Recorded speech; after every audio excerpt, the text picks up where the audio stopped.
Someone else is cuter than you and makes me want to protect them. You know, men are creatures who want to protect the weaker sex. You get that, right? Those words were spoken by my husband, with a know-it-all look on his face. When I confronted him about his affair that I stumbled upon, he kept making excuses and finally became defiant. Asking for my agreement with the "you understand, right?" There was nothing I could agree with. Moreover, he had no intention of leaving me nor breaking up with his affair partner. There was no way I could continue being married to such a man. I took my things and went back to my parents' house, venting to my brother. After listening to my story, my brother showed a full-faced smile. So that's good. What's good about it? Hearing "that's good" as the first response after telling him about the affair was infuriating. I yelled at him in spite of myself, but he kept smiling. Then I noticed a fierce anger in my brother's eyes, not matching his smile. My name is Rolla. I'm 31 years old. Jim and I were colleagues at the same company. Since joining, we consulted each other about work and supported each other, becoming friends who could talk about anything. We often went out for drinks, deepening our relationship by talking, not just about work, but also about personal matters. A few months later, after a company drinking party, it became just the two of us going home, and that's when Jim confessed his feelings. Drawn to Jim's bright, sociable, and incredibly kind and easy to talk to nature, I didn't hesitate to accept, and we started dating. Even while dating, we consulted about work and would have meals together after work, smoothly continuing our relationship. Both of us loved seeing different sceneries, so we went on trips on weekends, and even traveled abroad during long vacations. Spending more and more time with Jim, I found myself increasingly drawn to him, and eventually I wanted to be with him forever. Then, in our 5th year of joining the company, Jim surprised me with a proposal. I remember not being able to stop my tears of joy when he opened the ring box in a private room of a glamorous restaurant. There was no need to refuse, and I accepted the proposal right there. Sharing a common love for breathtaking views, especially of the sea, where we had many memories, we decided to have our wedding with the ocean in sight. Blessed with good weather, it was the best day. Loving my job and wanting to talk more about work with Jim, I planned to continue working at the same place after marriage. But working in the same environment as a married couple proved to be difficult, so I transferred to a different branch where I could continue with similar job responsibilities. 3 years into our marriage, we're still happily married. We go out to eat several times a month and travel a few times a year. We have a good relationship with Jim's parents and lead a happy married life. To outsiders, we must have seemed like the perfect couple, and I felt the same way. However, that perception only lasted until this day. One day, since the next day was a holiday, Jim and I had planned to dine out leisurely after work as usual. But when work was winding down, I received a message from Jim. Sorry, Rolla, something came up today, and I've been invited to dinner by a client. They've been really good to us lately, and I couldn't say no, so I can't make it to our dinner. I was disappointed, but that's okay. We can go to the restaurant another time. I was looking forward to trying it out. When I suggested this, Yeah, I'll make it up to you for sure. I'll probably be late, so go ahead and sleep without me. See you. And he hurried off. Just as I was about to finish up work and head home, my phone rang. It was my friend Mary. Hello, Rolla. Are you free tonight? Want to grab a drink? It's been a while. That's perfect. Jim's out for dinner with a client tonight, so I'm free. Mary is my best friend. She works in a different department at the same company. She gave a speech at our wedding and sometimes comes over to our house. Since she and Jim are also batchmates, we've met up a few times. The three of us, and it's always fun. We casually drink when we can meet up like today. We decided to meet at the nearest station close to my home, so I left the office and headed there. The train timing was perfect. and I arrived at the station quite early. But Mary was already waiting. Sorry to keep you waiting. Long time no see. I just got here too. We chatted a bit and headed to the restaurant. There's a fairly large entertainment district on the way from the nearest station to our home. We entered a restaurant just off the main street of that district. Starting with a toast with beer, we began catching up as usual. How have you been recently? Is Jim doing well? Yeah, he's fine. Same as always, I guess. Work has settled down a bit, so we're not as exhausted as before. How about you, Mary? Were you working around here today? Yeah, exactly. This area is part of my territory, so I come here occasionally. On the contrary, I've been swamped with client meetings since the beginning of the month. Totally worn out. At this rate, no man will come near me. Mary is the very definition of a career woman. Beautiful face and figure, but her straightforward personality and strong will seem to keep men at bay. After sharing what's on our minds and feeling motivated to keep pushing forward, we left the restaurant in the usual cheerful mood. This entertainment district has such a great vibe. Mind if we take a little walk back? To which I replied, sure, let's walk off the alcohol, and I'll walk you to the station. So we decided to stroll through the entertainment district towards the station. Our conversation continued as we walked. Rolla, you're lucky. You found a good husband, and your married life seems to be going well. Are you thinking about having kids soon? Well, we don't really talk about it much. We both love our jobs, and I worry about how pregnancy might affect my work. We think someday, but it's hard to find the right timing. As we talked and walked, a certain restaurant came into view. It was the restaurant Jim and I were supposed to dine at today. Its windows were made of glass, allowing a view into the dimly lit, elegant interior. The orange chandeliers inside were probably dimmed on purpose. Just as I thought, I'd like to come here next time. I spotted a familiar figure. I stopped in my tracks. Rolla, what's wrong? Unable to respond to Mary, I kept my focus on the restaurant. In my line of sight was Jim. Sitting across the table from him was an unfamiliar woman. She seemed a bit younger than me, wearing clothes that exposed a lot of skin. Jim had said he was dining with a client today, but the woman sitting opposite him didn't seem like a work-related acquaintance. They were chatting and laughing. Isn't that Jim? What's going on? Mary seemed to have noticed Jim inside the restaurant, too. I didn't know what to do, shocked. Seeing my reaction, Mary spoke up. Rolla, maybe you should confront him directly. Yeah, you're right. I took out my mobile phone from my bag and took a photo of Jim and the unfamiliar woman. As I calmed down, anger started to well up. Mary suggested, do you want me to come with you to confront him? He might be more likely to tell the truth if it's both of us. As we reached the station, thank you, but it's a family matter. I'll talk to him myself. But I declined. After parting ways with Mary, I struggled to contain my growing anger on the way home. About an hour after I got home, Jim returned. I'm home.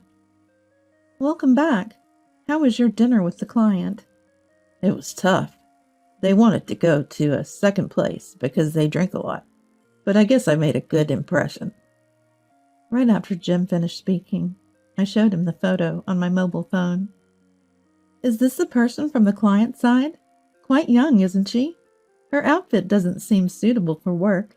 Did she change before meeting you? Why? You didn't follow me, did you? Of course not. I was out with Mary. We just happened to see you on our way back. Is she really a client?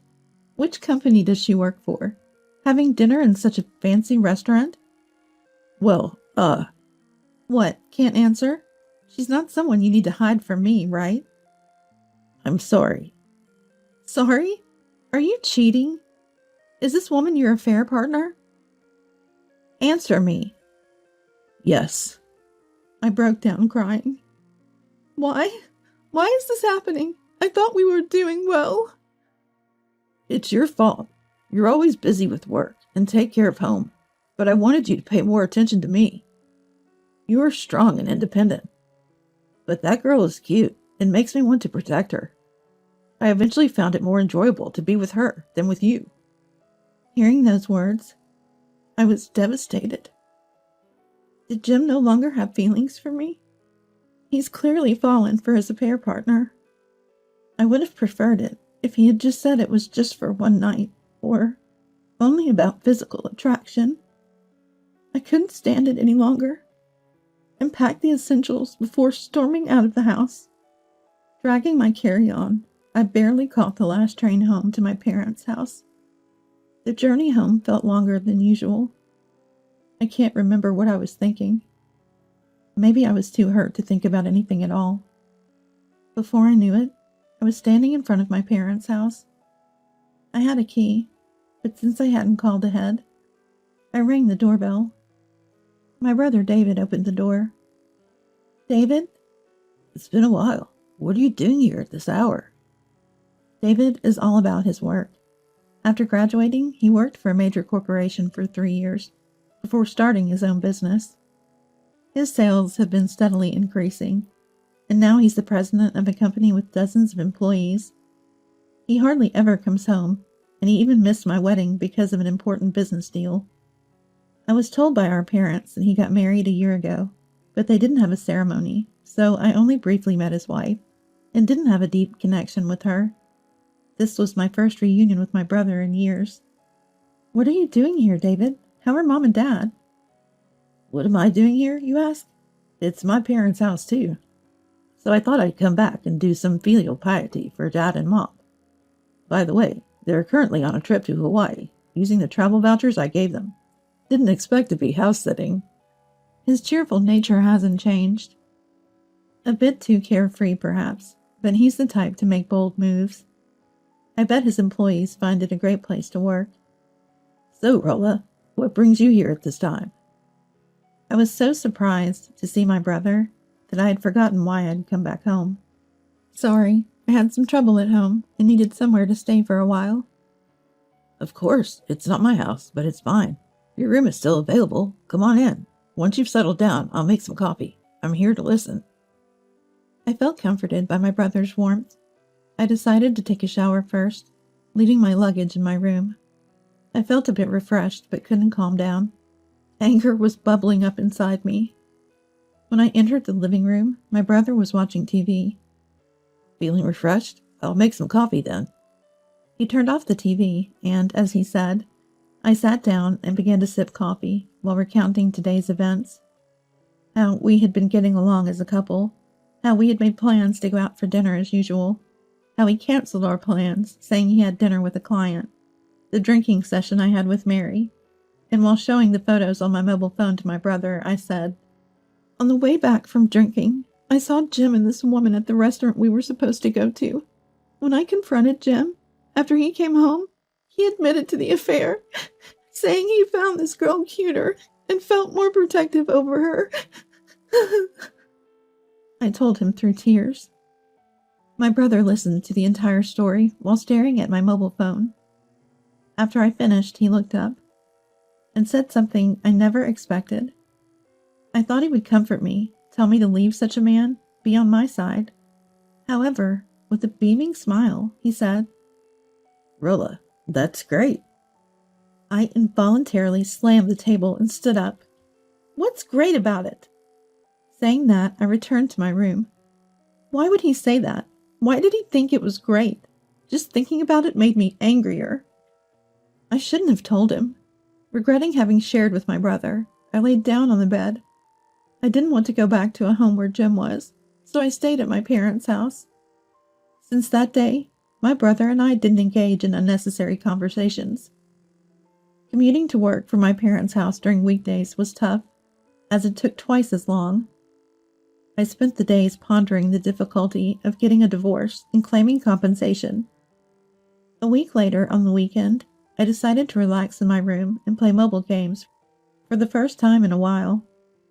Just as I was thinking about getting some lunch, the house's doorbell rang. Who could it be? Having visitors was rare, so I went to the door. There stood Jim, apologizing deeply to my brother. Why? Shouldn't he be apologizing to me? Then I heard my brother's voice. Never thought the other party would be you. I'm sorry, I didn't know. Jim seemed to be apologizing to my brother as usual.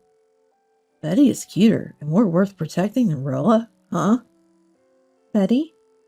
The only Betty I know is my brother's wife. I was confused about what was going on when my brother continued. Recently, Betty has been acting fidgety and obviously keeping secrets from me. Her expression wasn't good when I talked to her. I gradually started to suspect she was cheating. I was thinking about hiring a detective agency when Rolla came back home. I was shocked when Rolla showed me a photo of the person he was cheating with, and it turned out to be Betty.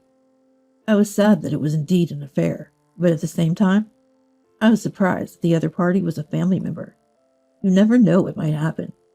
This will make it easier to claim compensation. I was speechless. Jim's affair partner was my brother's wife, Betty. The woman Jim was dining with wore heavy makeup, and I didn't recognize her at all. It's been a while since I met Betty, and I didn't remember her wearing so much makeup. When David contacted me, I truly felt sorry. I will cut off contact with Betty from now on, so please forgive me. It seems my brother had informed Jim about the affair. My brother noticed me standing there. Rolla, good timing. Did you hear our conversation? Yeah, most of it. I see. We easily got information on Jim here and Betty, the affair partner. This will make it easy to claim compensation. It's good that you came back home. My brother said to me with a smile. So that's what it was. Then I understood the meaning of what my brother had said a week ago. Why he had said it was good at that time. What my brother felt at that time. He had spoken to me, but maybe those words were meant for himself as well. Thinking about my brother's feelings, I decided to divorce Jim and claim compensation. Rolla, it was my fault. Forgive me. I can't afford to pay any compensation you asked for. I ignored Jim pleading for help. I'll contact you later with the details, so be prepared, my brother said, and kicked Jim out of the house. Afterward, my brother demanded a divorce and compensation from Betty. At first, Betty seemed reluctant, but after talking about Jim, she gave in and accepted the demands. I also demanded a divorce and compensation from Jim. Jim readily agreed, probably because my brother had already made it clear to him. When the divorce was finally settled, I received a call. It was from Jim's mother. Expecting to be yelled at for why we divorced, I nervously answered the phone to hear an apology. It was an apology call, saying they were truly sorry for what Jim had done. It seems Jim blamed the divorce on Betty, and Betty blamed Jim for causing the divorce, leading to their breakup. The parents acknowledged numerous times for their unworthy son. They said they had disowned Jim. Hearing this from my in-laws made me feel somewhat relieved. Jim is now disowned by his parents, with no one to rely on, all alone. I decided to start anew.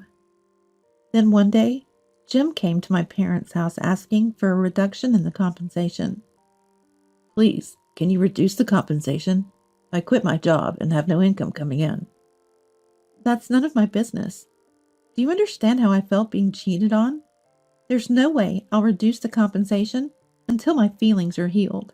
Get out, I said, and turned him away.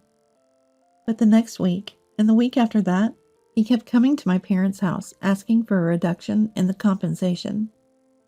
No matter how many times you come, the compensation won't change. If you keep coming here, I'll call the police. I responded calmly. However, Jim seemed to think I wouldn't really call the police on him. His demands at the doorstep went from wanting to reduce the compensation to wanting to stop paying altogether, and he even offered reconciliation from a strangely superior stance. When I used my mobile phone to call the police right in front of him, Jim's demeanor changed, and he dashed out of the house. The police told me not to open the door anymore, and I decided to use an intercom with a monitor, so I could pretend not to be home if it was Jim. Jim, apparently fearful of the police, started sending long messages and making phone calls. It finally quieted down when I changed my email address and phone number. Jim tried to come to the branch where I work for no reason, and even begged a close coworker to get in touch with me, becoming a nuisance at both the main office and the branch. Then I heard from Mary. Mary, who works close to Jim's department at headquarters, has been keeping an eye on Jim's situation for me. Jim's divorce from me became known because he asked a colleague to intervene, and his harassment was discovered because people saw him passing in front of my house on their way to work. And when he realized that no one around him was on his side, he began to feel uncomfortable with the glances and attitudes, leading him to voluntarily leave his job. He also struggled to find employment afterwards, and was apparently rejected by many companies. Eventually, he pleaded with the HR department to rehire him at a company he joined out of desperation, which turned out to be a black company. Having left all his work behind for his own reasons, there was no place for Jim when he tried to return conveniently. He was turned down flatly and ended up in a difficult situation, commuting from the first train to the last, doing unpaid overtime every day. On the other hand, Betty also contacted me several times, wondering if there was any way to make amends. However, my brother understood there was no love left. Like Jim, Betty also ended up quitting her job after her workplace learned about the situation, fleeing as if running away. After the divorce, she begged my brother to reconsider, claiming she couldn't pay the compensation because she'd end up poor. Since she only ever talked about money, my brother realized she was only after his wealth. Betty refused to pay even a cent, saying, "If there's nothing, there's nothing." Of course, my brother didn't let it go and contacted Betty's parents. Her parents, who didn't even know she was divorced, were very flustered and apologized, paying the money on her behalf. Betty thought it was all settled with that, but her parents were furious, saying they had only fronted the money and demanded it back. Now Betty is working in harsh conditions every day at a farm run by her parents. Afterwards, my brother and I started to keep in touch more regularly. We share updates and how we've been feeling lately, appreciating the novelty and the value of family, something we hadn't done much before.